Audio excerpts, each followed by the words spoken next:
I stand before my mother's grave, fingers trembling as I hold a single white rose. The San Diego sun presses against my black dress, my own design, though no one around me realizes its true worth.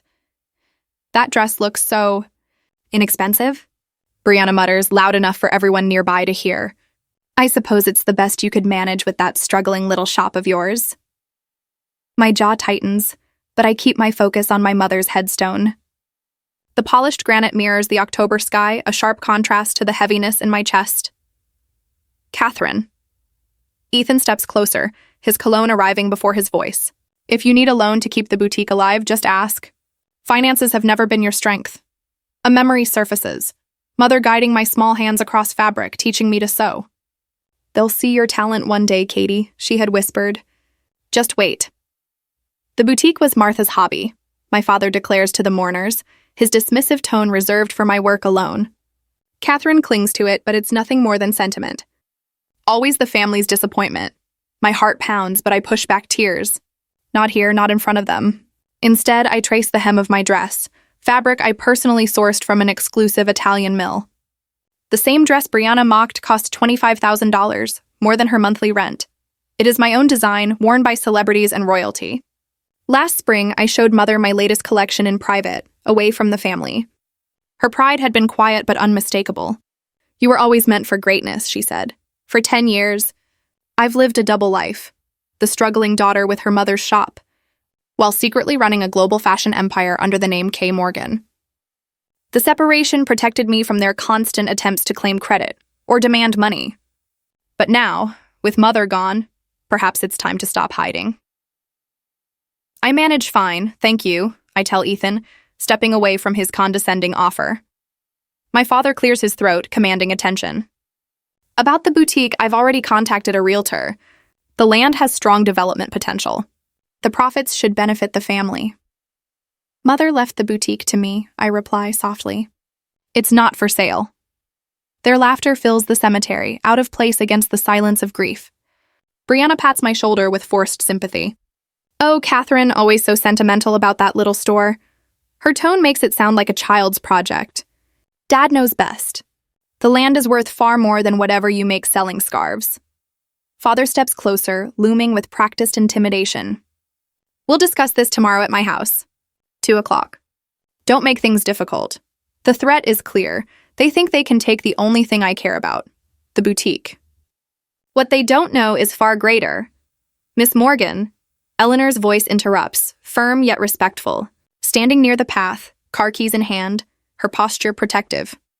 Your conference call is in 30 minutes, Brianna smirks. Still keeping Mother's shop assistant? How sweet. Though I imagine she works for tips these days, Eleanor says nothing. In truth, she is my executive vice president, managing operations across 12 countries. Her salary alone could silence Brianna's mockery. My father frowns. Conference call? About thread inventory? His joke falls flat. I should leave with Eleanor, prepare for the Tokyo team's flagship launch meeting. But instead, I choose differently. Eleanor, please reschedule the call, I say, meeting her eyes. I need you with me tonight. She arches an eyebrow slightly, surprised at my break from routine, but responds smoothly. Of course, Miss Morgan. I'll handle it. My family watches, confused but dismissive. They see only what they've always seen, timid Catherine with her mother's assistant. Eleanor steps closer, squeezing my hand briefly in quiet support. Tomorrow, they'll learn the truth, I whisper to her. My family drifts away, already discussing dinner plans as though they hadn't buried Mother, or threatened me. Their voices fade as they head to their expensive cars, bought with borrowed wealth. I remain by the grave, one hand clutching the rose, the other finding strength in Eleanor's steady presence. A decade of secrets balances against the revelation to come. Mother knew this day would arrive. She prepared me for it, and now I will face it. Later that evening, the San Diego harbor glimmers under the sunset as I stand at my penthouse window. The waters stretch toward the cemetery we left behind, though from 40 floors up. Grief feels less raw, more deliberate. Everything is ready. As you requested, Eleanor says, placing folders on my glass desk. Her silver hair reflects the golden light as she arranges them with precision. I run my fingers across the embossed KM logo before opening the first file. Show me everything. Eleanor leans forward, all business now. She starts with Ethan. He's currently under SEC investigation for insider trading tied to the Westlake merger, leveraged at 300% beyond his assets. If convicted, he faces at least 7 years. The file includes bank statements, credit reports, and legal documents, a full trail of my brother's unraveling. How much does he need, I ask? $850,000 for a defense team skilled enough to negotiate charges down to probation. I remember his smug comment at the cemetery, as if I needed his help. Next, Brianna. Eleanor opens a crimson folder. $9,500 a month for her Beverly Hills rental. Credit cards maxed out. Personal loans totaling $18,000. One missed payment from eviction. Photos show her smiling at charity events, champagne in hand, draped in borrowed designer outfits, keeping up appearances while sinking in debt. And father? I ask. Eleanor pauses uncharacteristically. Richard's portfolio collapsed after the Meridian deal. Both coastal properties face foreclosure. He's been gambling on risky refinancing, and his advisor quit last month. I open the thickest file, labeled Morgan Property Development. Land surveys, zoning applications, developer pitches. He's been planning to sell the boutique property for years. Betrayal burns, though I suspected. 3 developers in 5 years, Eleanor confirms. He accelerated after your mother's diagnosis. My throat tightens, waiting for her to die. There's more. Eleanor slides over her tablet. Intercepted emails between my siblings. They coordinated how to pressure me after the funeral. Ethan suggesting psychological tactics, Brianna offering to act concerned, Richard managing the approach. They've also been stalling your lease renewal, Eleanor adds. Brianna's contact in city planning delayed permits for my expansion. I push back from the desk, moving to the windows where San Diego sprawls beneath me. Somewhere down there, they're likely celebrating how they'll divide what they think is a modest boutique. Show me mother's correspondence, I say. Eleanor retrieves a leather-bound portfolio from the safe. Letters, cards, legal directives, all protected from interference. I run a finger across her handwriting. She kept my success secret because I asked. She protected your privacy fiercely, Eleanor agrees. Even from your father. I recall my mother's frail voice 2 weeks ago in her hospital bed. They never deserved to know. Katie, never. I've spent a decade hiding my success, I whisper, more to myself. Now it's my shield. The truth settles in me. I'm no longer the daughter needing protection. I am the defender of her legacy. The boutique was never just a store, I say. It was a sanctuary from their toxicity. Eleanor nods. Revealing your identity as Kay Morgan will change everything. Then let's be clear on what they face. I return to the desk. What does Richard need to avoid bankruptcy? Eleanor checks her notes. $1.3 million within 60 days. And Ethan's timeline? Court in 3 months. Without top counsel, he faces 5 years minimum and a permanent industry ban. Brianna, 1 month from eviction. Credit score under 500. No housing without a cosigner or major deposit. I study their photos. Not villains, but relatives trapped by their own poor choices, clinging to facades as everything collapses. Their fear makes them dangerous, I observe.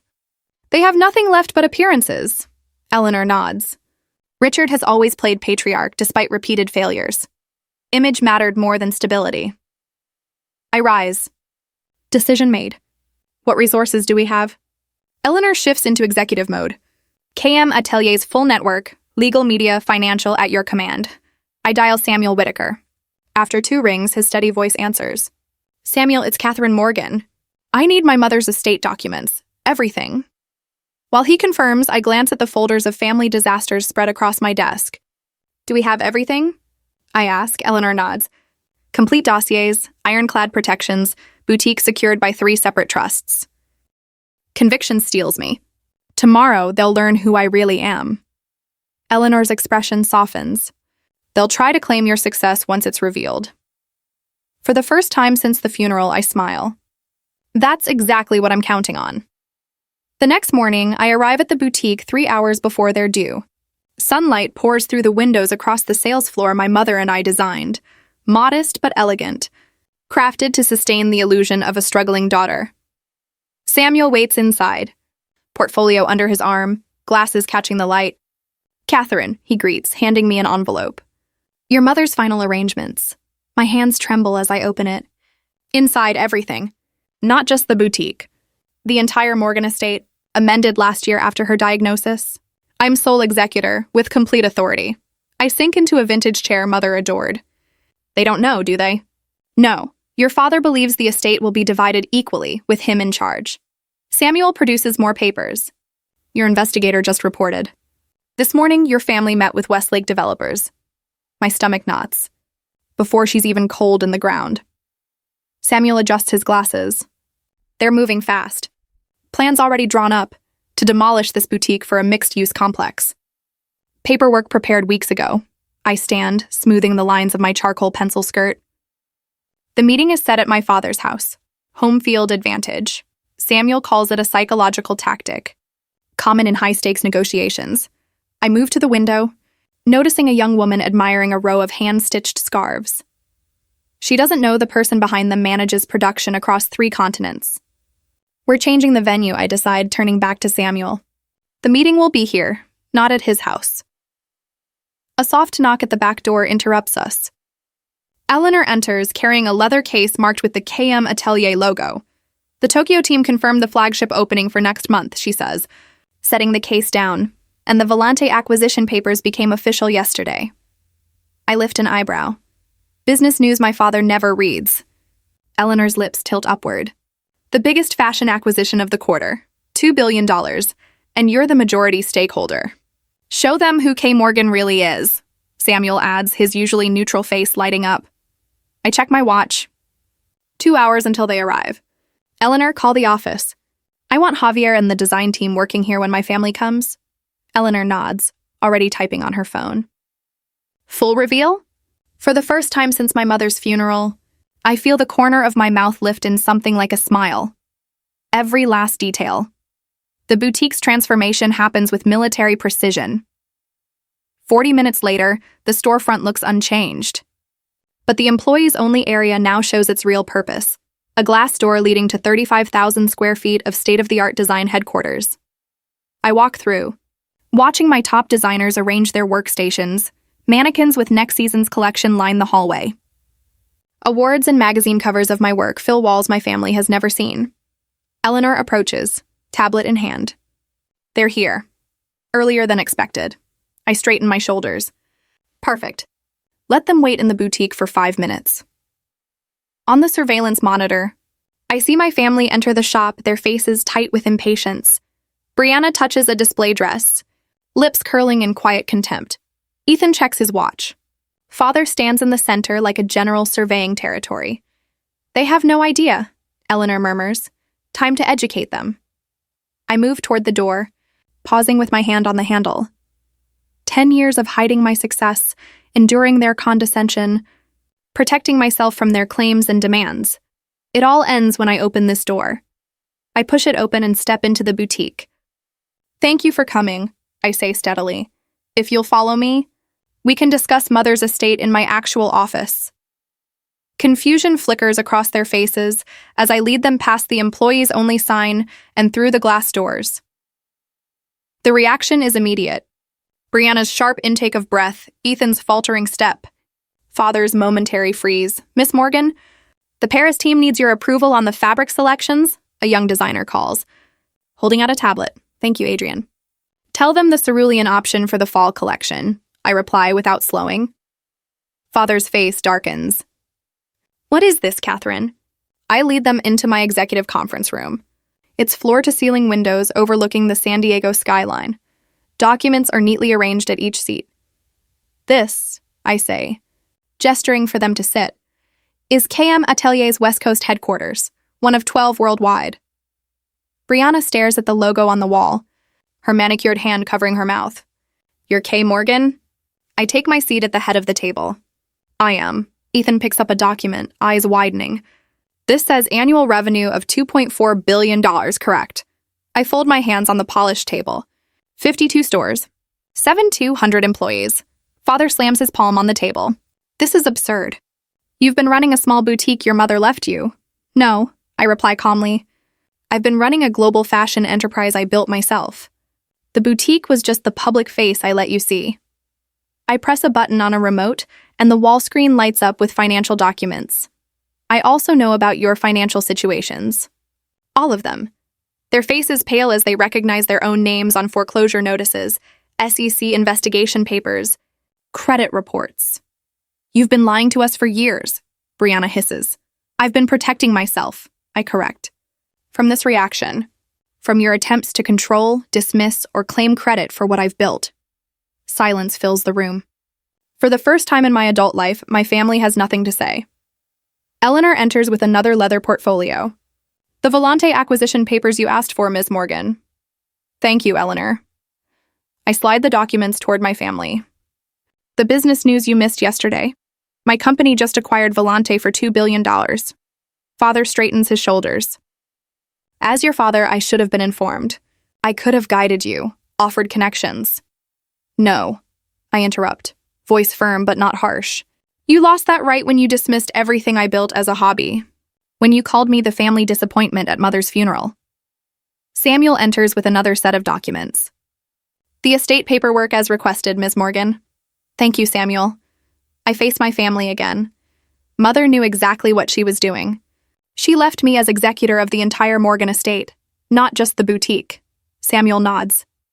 Your mother ensured this outcome with multiple witnesses and airtight documentation. Father's face reddens. This is preposterous. I am the head of this family. I decide our legacy. Not anymore, I say quietly. I'm willing to help you, but only on my terms. Brianna and Ethan exchange glances, the reality sinking in. Their financial salvation sits across the table, wearing a dress worth more than their monthly expenses combined. As I look at their stunned faces, a question forms in my mind. Do I offer terms now or let them absorb the truth first? The morning sun streams through the boardroom's glass walls, casting long rectangles of light across the polished mahogany table. 3 days have passed since I revealed my true identity to my family. The initial satisfaction from their shocked expressions has faded, replaced with something sharper and more deliberate. We must evaluate every possible outcome, I think, scanning the financial advisors seated around me. Their expressions remain professionally neutral, precisely what I need. Eleanor, seated on my right, her silver-streaked hair pulled into a tidy chignon, scrolls through the agenda on her tablet. At the far end, my legal team reviews draft documents spread across manila folders.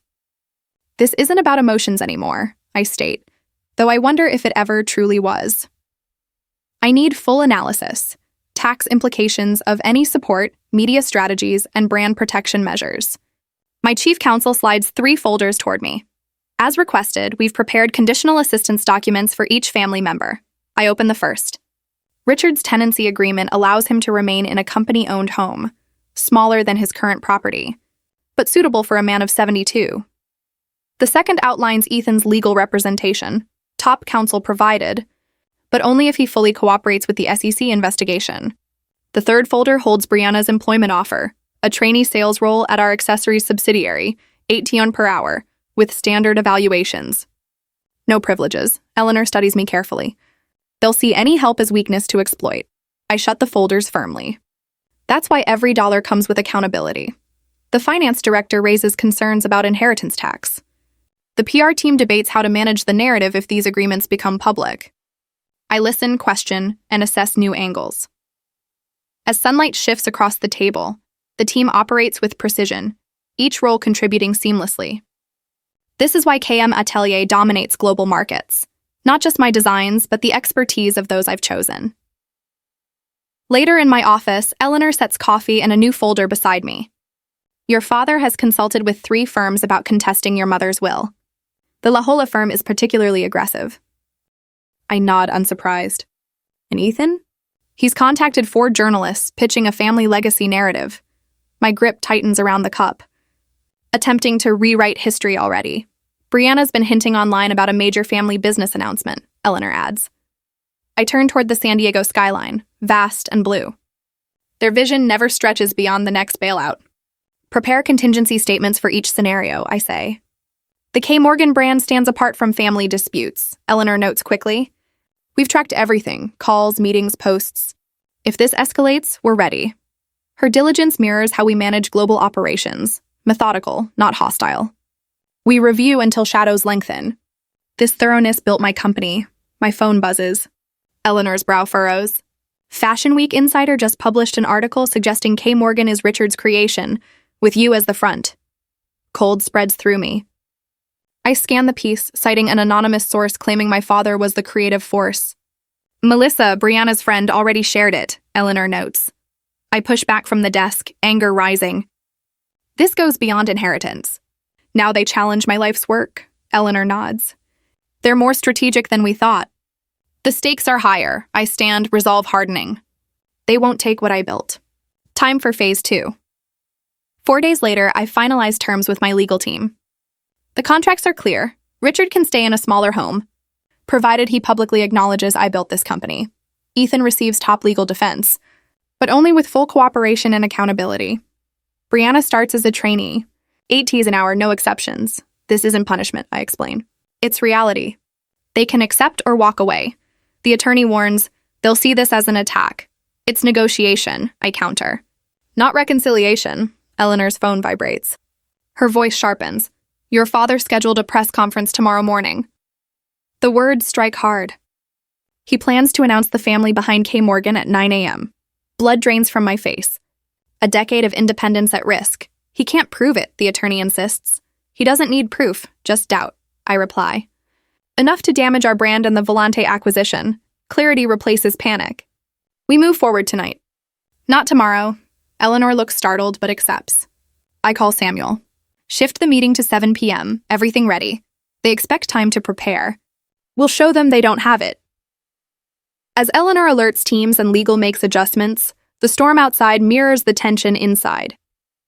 Yet calm settles over me. Richard always said timing defines business. He just never thought I'd use it against him. By nightfall, security, legal, and PR are aligned. They won't expect this, Eleanor says firmly. I close my eyes, recalling my mother's boutique, a refuge from my father's criticism, where creativity thrived. Now it's time. I open my eyes with resolve. It's time to secure my mother's legacy. Eleanor briefly squeezes my hand, her support clear. And your own, she adds. The next few hours blur with preparation, documents reprinted, security stationed, evidence arranged. With each step, I shift from the daughter they overlooked into the business leader I've always been.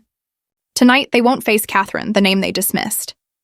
They'll meet K. Morgan, CEO of a fashion empire they never supported nor believed in. Tonight, they'll finally see what I'm capable of. That evening, I grip the polished conference table as Thomas Volante enters behind my father. The presence of the Italian designer, founder of the luxury label I acquired just last week, strikes me hard.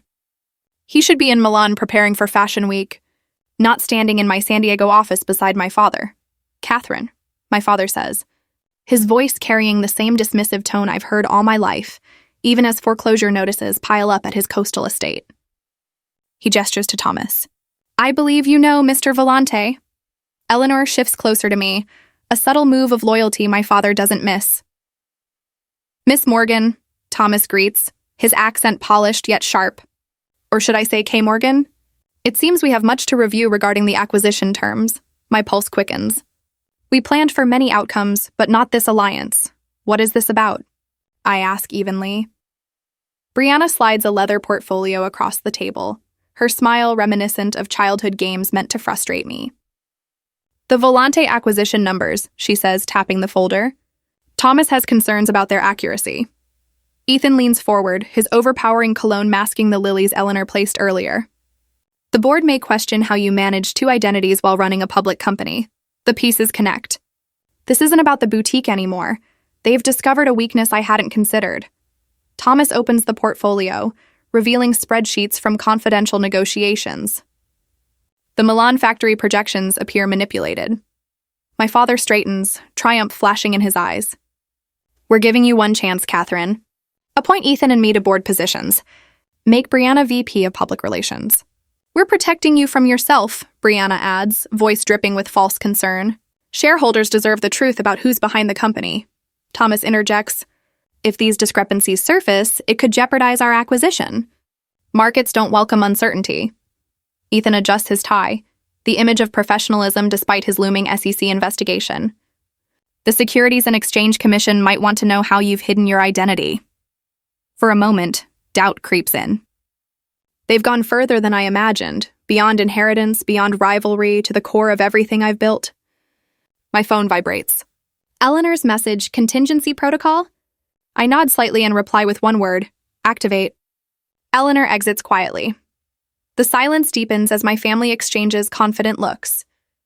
You understand what's at stake, my father insists. This isn't just about family. It's your company, your reputation. I rise slowly. You've clearly thought this through, Brianna smirks. We always knew you were hiding something. Just not something so valuable. Before I can answer, the conference door opens. Eleanor returns with Samuel Whitaker and two of my lawyers. They move with precision, carrying tablets and files. Mr. Vellante, Samuel says, shaking hands. A pleasure to see you again, Thomas frowns. Again? Samuel lays a notarized document before him. Your signed acknowledgement of Catherine Morgan's identity as Kay Morgan, dated before acquisition talks. Thomas pales at the sight of his own signature. Eleanor connects her tablet to the display. Shall I play the recording from yesterday? The one where Mr. Morgan offered you 10% of his proposed board compensation for your support? My father stiffens. You've been recording us? Not you specifically, I reply firmly. All acquisition-related calls are recorded. Thomas's call triggered our standard keyword review. The legal team distributes heavy folders to each family member, the weight alone silencing Brianna. These are your options, I explain. Every scenario you might attempt, with documented responses. Contesting the acquisition, contacting the SEC, or calling a press conference, we've planned for it all. Eleanor taps her screen, showing detailed organizational charts. Samuel adds, here are the terms Ms. Morgan offers. Should you choose cooperation over conflict? Realization settles over them. I've been preparing just as they have, only with greater resources. You have 1 hour to decide, I state, gathering my notes. I have a board meeting to attend. You're leaving us here? Ethan's voice lacks its usual arrogance. Eleanor will answer questions. Samuel will confirm legality. I pause at the door. If you reject these terms, I will sever all ties permanently. Thomas approaches, resigned. The acquisition? It will proceed, I assure him, if no further complications arise. As I leave, Eleanor's voice follows. Ms. Morgan will not negotiate further. These terms are final. Samuel concludes, once signed, the documents are binding. The boardroom door closes behind me, and for the first time since Mother's funeral, I allow myself a deep breath. The stakes have never been higher, yet neither has my determination. The decision they make within the hour will define our family ties permanently. I square my shoulders and head toward the board members awaiting me. When I return, I'll know whether I still have a family. 10 minutes later, I walk back onto the executive floor, my heels echoing across the marble. The sound precedes me into the conference room where my family sits with the contracts. Silence falls. Richard stands rigid at the window, framed by the San Diego skyline. Brianna sits nervously, phone in hand. Ethan paces near the door, his trademark smirk replaced by unease. Behind me, board members and senior staff quietly line the walls. This confrontation will have witnesses, people who've long respected my work, even while my family dismissed it. Have you reached a decision? I ask, pressing my palms flat against the polished table. This is nonsense, Catherine, Richard snaps, turning from the window. His voice carries the authority I grew up under. These terms are insulting. I built this family. I gave you everything. Everything? My laugh is sharper than I intend. You gave me criticism, doubt, and disregard. Mother gave me faith, his expression hardens. Your mother would want you to forgive. She valued loyalty above all. The words land heavily, his last attempt at control through her memory. Old guilt stirs, but then I recall the letters. Mother knew exactly who he was. I opened the portfolio Eleanor handed me before entering. Inside are letters tied with a faded blue ribbon, each in Mother's familiar cursive. I slide them across the table. She kept record of everything, every slight, every effort to undermine me, every plan to take over once she was gone. Ethan halts his pacing. You're bluffing. Page 16, I reply steadily.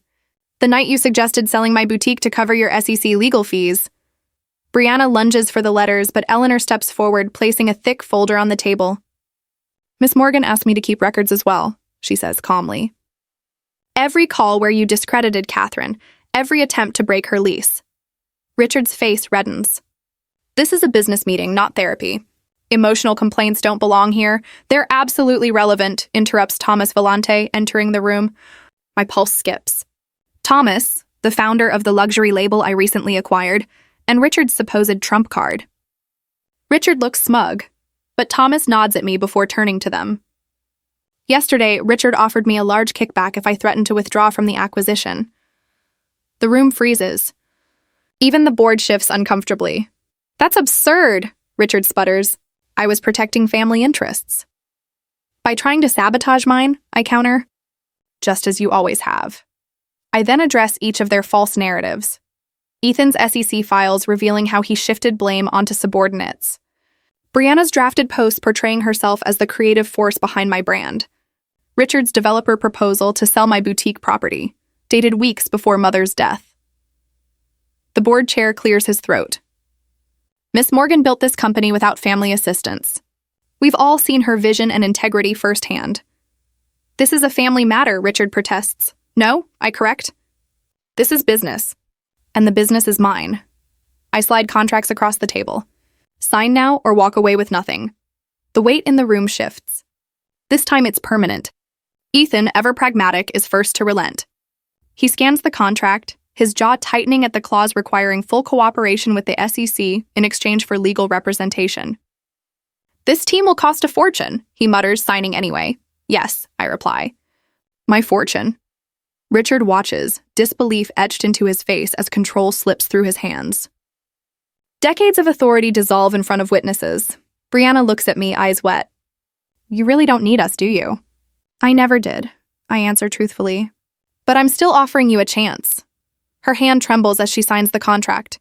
Her new role, a sales trainee earning $18 an hour with no special treatment. Fair, considering her lack of experience and years of derision. Richard remains standing, pride at war with reality. Financial pressure leaves him little choice, yet admitting defeat is harder than it was for his children. This is how you honor your mother? By humiliating your father? His voice falters. Mother gave you a choice in her will, I remind him. Live in the rental property I offer or find your own home. That choice hasn't changed. The board stands behind me. Eleanor and Samuel flank me firmly. For the first time, I am not outnumbered. Richard's hand shakes as he finally takes the pen. His signature, once bold, now weakly trails across the page. The man who once dismissed me as a failure at my mother's funeral now agrees to my conditions just to secure shelter. One after another, they sign. 3 signatures. 3 acknowledgments that Catherine Morgan created her empire independently. 3 admissions that the family's version of the story was false. The weight I've carried for 10 years finally begins to lift. This isn't the reconciliation others may have expected, but it's the closure I needed. I'll send copies to your addresses, Samuel says. Gathering the contracts, is that all? Richard asks, his tone empty. That's all, I confirm. The terms are set. Richard, you'll gain access to the rental property tomorrow. Ethan, the legal team, will reach out Monday. Brianna, orientation starts next week. They rise to leave, stripped not financially but in spirit. Their masks have fallen, exposing the truth I've always known, yet avoided admitting. Their influence over me existed only because I allowed it. As they exit, Eleanor steps beside me. Your mother would be proud of your strength, she says. I watch as my relatives leave. They aren't defeated rivals, just people now responsible for the consequences of their own choices. This isn't revenge, I murmur. It's boundaries. And there's a difference. Revenge seeks to wound. Boundaries safeguard. For years, I believed protection required hiding my success. Now I see real protection comes from standing openly in my truth. The conference room empties, leaving only Eleanor and me.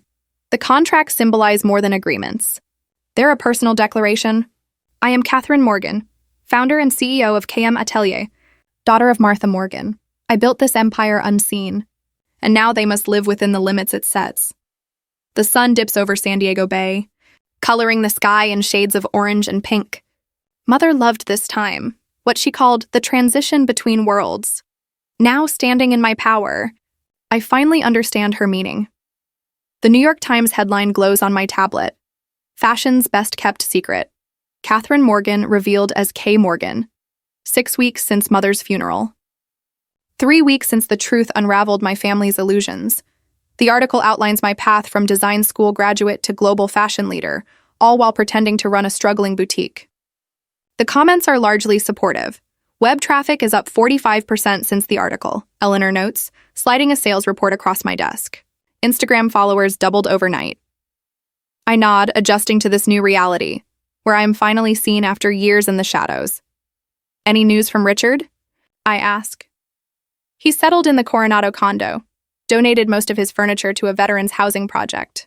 Eleanor replies gently. She pauses. He called yesterday. Asked if you'd mind if he volunteered with a retirement community's design program.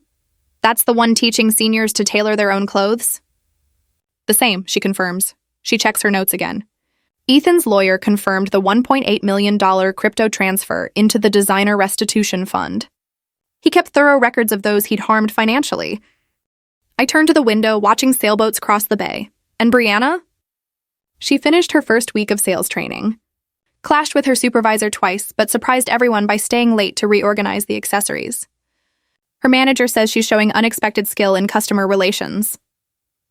A decade of secrecy and distance collapsed in one afternoon. Now we move forward on a foundation of honesty instead of illusion. The foundation documents are ready, Eleanor says, placing a folder before me. The Morgan Fund for Emerging Designers. I sign immediately. It feels right, turning media attention away from family conflict and toward opportunity for others. I spent 10 years hiding, I tell Eleanor, putting the pen down. Now I'm visible. And this isn't about me anymore. 6 months later, I stand center stage at the International Design Awards. I'm wearing Mother's vintage gown, redesigned with subtle modern touches. The spotlights no longer unsettle me.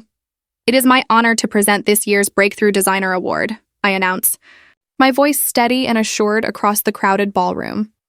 The contrast with the woman trembling at Mother's grave could not have been more striking. That day at the cemetery, I held a single white rose as relatives dismissed everything I had accomplished. Tonight, however, I stand recognized by an industry that values what I've built. Richard sits near the stage, dressed in a suit that matches his leaner frame.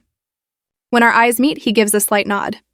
No longer the dominating presence demanding obedience, he has discovered new purpose, guiding retired artisans to adapt clothing for people with mobility needs. Ethan is beside him, reviewing material for tomorrow's session with young designers. His legal background now serves to protect contracts rather than exploit them. Brianna, wearing a dress from the affordable collection she co-developed, engages warmly with buyers. Her ability to connect has earned her a well-deserved promotion to regional sales director, gained through performance, not family ties. The Volante merger is surpassing all expectations, Eleanor whispers as I rejoin her after presenting the award. And the education program launches next month. I press her hand with gratitude. Eleanor has remained my anchor. Through every stage of change, when Mother's design journals were published with my introduction, I finally understood why she had guarded my secret. It wasn't to dim my light, but to keep it from being taken by those who hadn't earned it. On Sunday evening, we gather around the table in my penthouse. The seating is familiar, yet everything feels different.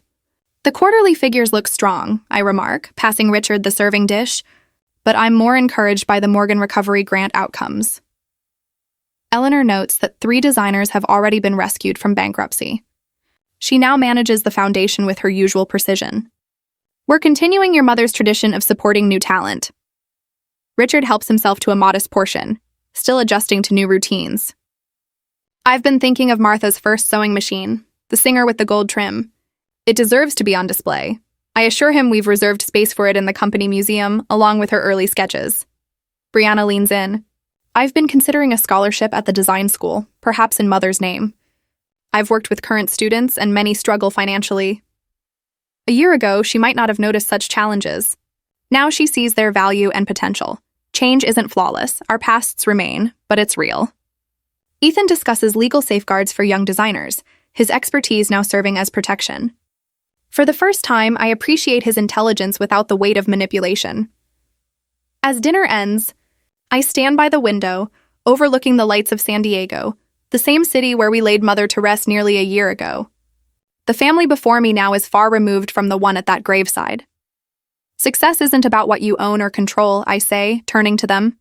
It's about the integrity you hold while building it. Eleanor lifts her glass slightly. And about the people you support along the way.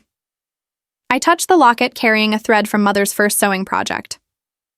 True legacy isn't measured in what we create, but in how we enable others to pursue their dreams. Mother knew this. At last I do too. And surprisingly, so does my family.